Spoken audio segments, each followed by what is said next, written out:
कृष्णम वंदे जगत गुरुम जीवन सुरताल से राजेंद्र अग्रवाल आपके सामने बहुत ही शानदार प्रसंग लेकर कि श्रीमद् भागवत गीता में श्री राधा जी का जिक्र क्यों नहीं हुआ, इस कारण को जानने के लिए मैं आप लोगों से निवेदन करता हूं कि वीडियो के अंत तक आवश्यक रूप से बने रहें और अपने पात्र साथियों को आवश्यक रूप से शेयर करें। और जो लोग पहली बार हैं चैनल पर, आवश्यक रूप से सब्सक्राइब करें, क्योंकि आपको आगे मिलने वाली जानकारी बहुत ही शानदार और थोड़ी स्तर वाली होगी। इसलिए अपने पात्र साथियों के अलावा अन्य सामान्य साथियों को शेयर नहीं करें। तो आइए शुरू करते हैं इस जानकारी को। भागवत में सुखदेव जी ने राधा जी का नाम नहीं लिया है, पर क्या भागवत में सचमुच राधा जी नहीं हैं? एक संत राधा जी का नाम भागवत में नहीं होने के पीछे इतना सुंदर कारण देख रहे हैं कि पूरा भागवत राधा में हो जाएगा। राधा जी का नाम भागवत में न होने का भाव, सुंदर चित्रण, आनंद लीजिए। विद्वान और पंडित लोग कहते हैं कि जिस भाषा में भागवत लिखी गई और जब राधा जी का प्रवेश हुआ तो व्यास जी इतने डूब गए कि राधा चरित्र लिख ही नहीं सके। सच तो यह है कि ये जो पहले श्लोक में वंदना की गई है, इसमें श्री कृष्णाय में श्री का अर्थ है कि राधा जी को नमन किया गया है। सुखदेव जी पूर्व जन्म में राधा जी के निकुंज के सुख थे। निकुंज में गोपियों के साथ परमात्मा क्रीड़ा करते थे। सुखदेव जी सारे दिन श्री राधे श्री राधे श्री राधे कहते थे।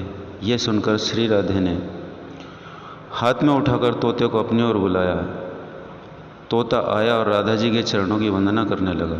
राधा जी ने उसे उठाकर अपने हाथ में ले लिया। प्रसन्न तोता फिर से श्री राधे श्री राधे श्री राधे की रट लगाने लगा।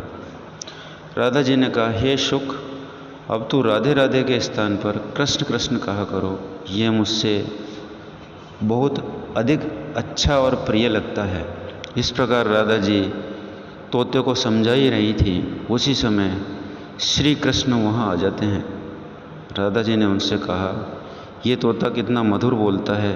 ऐसा कहते हुए सुख को श्री भगवान के हाथ में सौंप दिया।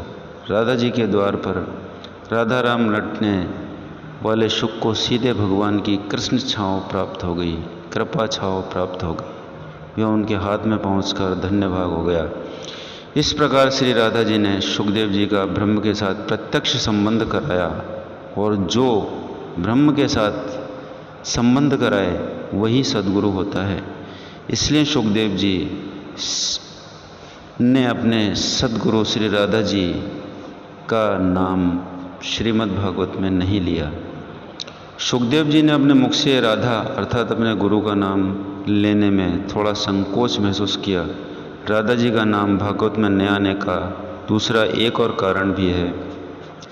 जब सुखदेव जी राधा शब्द का चिंतन करने लगते थे तो उसी पल राधा जी के भक्ति भाव में इतने डूब जाते थे कि कई दिन तक उनका कोई पता ही नहीं रहता था। और स्वाभाविक सी बात है, जब अपने सद्गुरु का चिंतन करते हैं तो उनमें डूब जाना बहुत ही स्वाभाविक बात हो जाती है।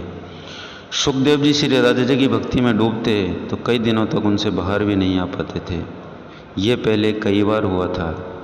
अब सुखदेव जी तो आए थे परीक्षित जी को भागवत सुनाने। राजा परीक्षित जी के पास बचे थे केवल 7 दिन। 7वें दिन ही तक्षक उन्हें डसने वाले थे।